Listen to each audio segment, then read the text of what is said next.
Okay, so in part 3 of this tutorial, we're going to look at the front, the breastplate of the steampunk bird. And you can see we're just selecting those faces on the original shape, hitting duplicate faces, and then adding a few edge loops just to keep the overall mesh nice and curved. So we'll tweak that, and then we'll select some of the central faces and just extrude them inwards to create another indentation, just like we did in the side.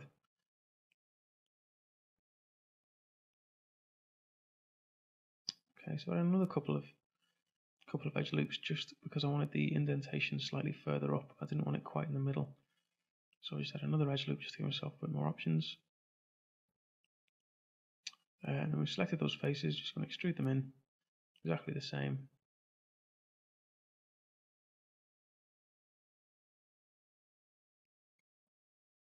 And then extrude it upwards.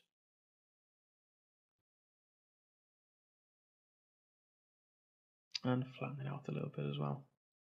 Again, just to help adding all the detail and resting all the detail on it. I'm going to create a few cogs as well. I'm not going to go through that in the video again because obviously we went through that in the first video just to keep the video a decent length. But it's exactly the same process. Created a couple of different ones though just to keep the eye guessing and just to add a little bit element of interest in there. So just extruding this face. The trouble is I'm just hitting this, hitting the internal skeleton, so I'm just trying to tweak the face just so it doesn't, so the skeleton doesn't go through it. Okay, and there you go. There's just 3 slightly different cogs that we made this time, but all the same process, all exactly the same. Just resting them on that plane we've created there. Okay. Now what we're going to do is we're just going to create a cube. And this is just going to be something that covers the 2 ends, because obviously there isn't actually anything working in there. But if we just hide the ends, then obviously it makes you feel like there could be something else in there, and there could be some connections in there. So I'm just going to create this little shelf, add a few more loops, and add a little bit of detail to it. There we go. So that'll just curve nicely. Then we're going to add some edge loops, keep the edges nice and tight. And then a couple of internal edges. Flatten that out.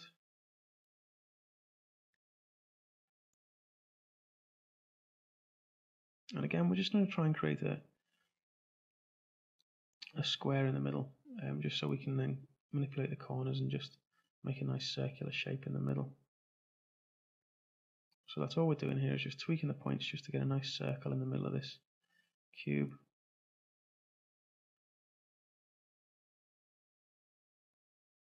Okay, that's starting to look okay. So select the faces, extrude them in, and then extrude them down. And that gives us a nice little dent in the cube. And we're just going to duplicate one of those cogs and scale it to fit inside there. Then we've got another cube, and this is just going to be the thing that sits over the cog that will obviously hold it in place. So I'm just positioning it, adding a few loops, and I'm just going to extrude those front edges out just to make a nice little bit of detail.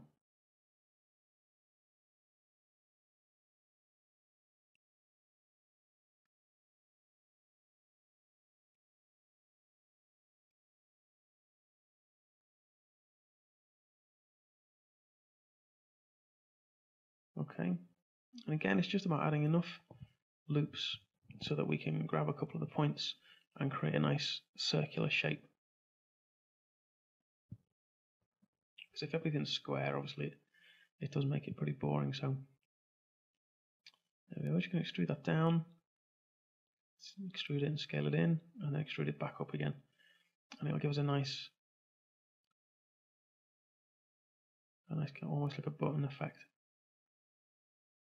There we go.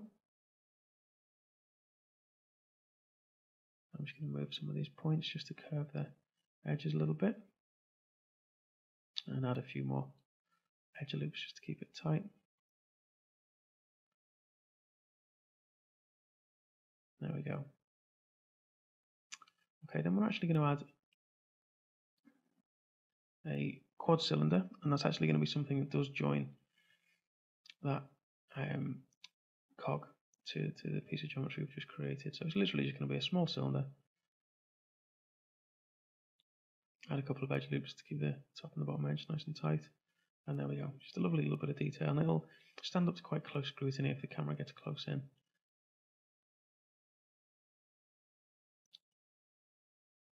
And we're just going to create some small screws here. We're not going as detailed as the ones we made for the border on the side, so we're just going to make it some flat head screws. So we're just going to extrude the top face in, make it more of a rectangle, extrude it in again, and then extrude it down.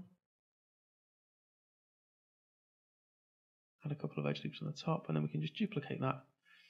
And again, it'll just catch some different highlights and just stop that piece of geometry being completely flat and all the same color.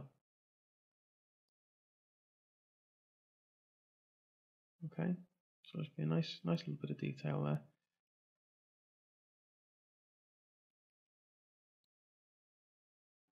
And I'm just going to add another edge loop here and just extrude these faces out, just because it looks a little daft just going straight into that front piece. So just add an extra little join there. Okay, now I'm going to create another layer of cogs. So I'm just going to skip past that. It's just about playing around with it. The only thing I'd say is just make sure that the center of any of the cogs doesn't hit any of the cogs underneath, because we're going to be adding some cylinders that drop from the center down to the main piece of geometry. Okay, so now we're in the top view, and we're just doing exactly the same way we did with the swirls on the side. Is we're just creating some EP curves and just making them finish in the center of each of the cogs. So once you've done that, there we go. We've got all of our curves. I'm just going to rotate them around a little bit just to match the rotation of the main piece of geometry. Okay. And then again, it's just a case of creating a polygon plane, scaling it how you want it scaled, and moving it to the base of the main portions of the curves, or the root of the curves. And then got the plane, shift select the curve, and extrude it out.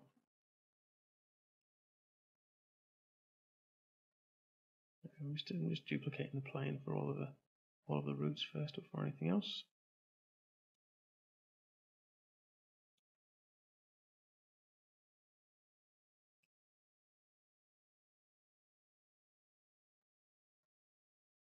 Okay, so select the plane, shift select the curve, and extrude. Change the divisions, and then if you've got a secondary curve, you just select one of the faces on the original piece of geometry and extrude that out. And there we go.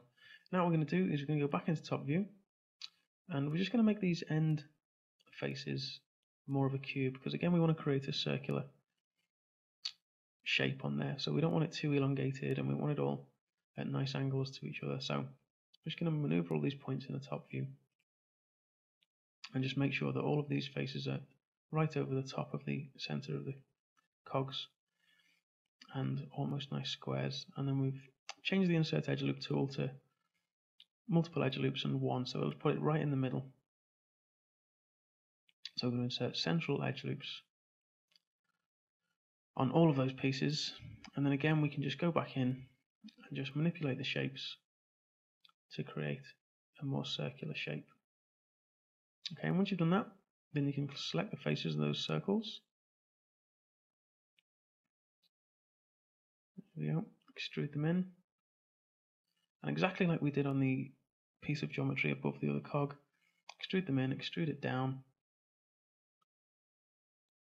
extrude and scale in again, and then back out.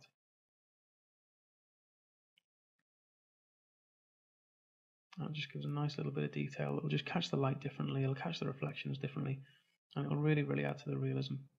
So you want to do that with all of the curves you've created over all of the cogs. I'm only going to show a couple here. Obviously you'll want to go back and do that over all of the curves that you created in the top view in the last section. Another bit of detail we're going to add here is along the longer pieces of these bits of geometry is we're just going to add another little indentation. So what we're going to do, the way we're going to do that, I'm just going to do this last piece. Okay, so again, just make it nice and circular. Select the faces, and it's just a series of extrusions. Then just checking again that it's nice and flat and nice and smooth. Okay, so the way we're going to add the longer indentations is by inserting central edge loops either side of our main central edge loop. But we're going to try and cut it off before it goes into the circles, because if it goes into the circles it'll affect the shape of them, and there's quite a lot of points in there now that we've made all these little bumps and nice little bits of detail, and we don't want to be tweaking those and trying to get those back into a circular shape. It'll be too fiddly and it'll just take too long. So what we're going to do is we're going to insert an edge loop. There we go. So, and you can see it goes into the circle. And what we're going to do is we're going to delete a couple of the edges that are just before that end circle. And then we can delete the portion of the edge loop that's inside the circle and just delete it. Just double click it, select it and delete it. Then we can pull the 2 points together. We can pull the edges together just using the split poly tool.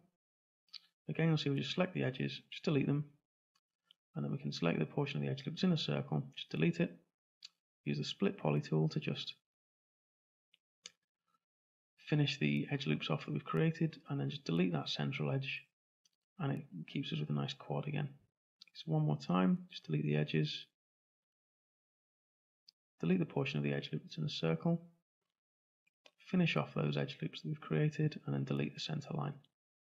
And that'll leave us with quads. Okay, so then we can go in, select that central pair of quads, central pair of polygons, sorry, and just extrude them down. And again, it'll just give us a nice little bit of detail, nice little catch, a couple of nice highlights. It'll really sell the realism for us. Okay, so just gone in and just add in a couple more edge loops just to keep the edges nice and tight and some of the extrusions nice and tight. So there you go. And again, you'll want to go back and do that for all of the curves that we've created in the first section. So I'm just going to create now the joins that go from that piece we've just created down to the cogs. So it's just another quad cylinder. I'm just going to extrude the bottom bit out, add a couple of edge loops to tighten up all of the corners and all the edges, and then it's just a question of scaling it, rotating it and moving it into the right place. Okay, so there you go. Rotate that a touch more.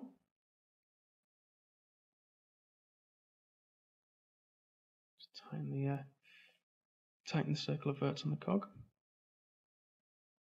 and then we can just duplicate that and move it across. I'm just going to move some of the points on there. Again, you've got to guard against your mesh moving and changing in ways that metal wouldn't, and ending up in shapes that metalwork just wouldn't end up as. Okay, so we can duplicate that, move it across, and again, it's just a question of scaling it and moving it just to get into the right place, and sometimes tweaking some of the geometry around it. And again, you're going to want to go back and do this for all of the curves that we created in that first section in the top view. I'm only going to do a couple here, but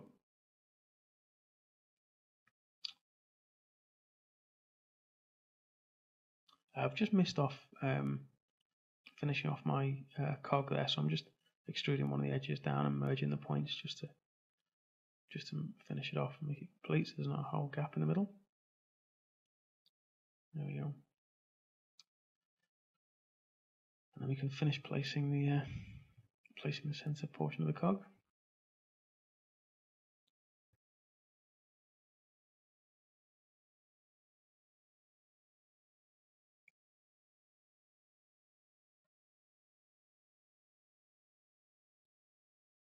And there we go. Okay, so when yours is finished,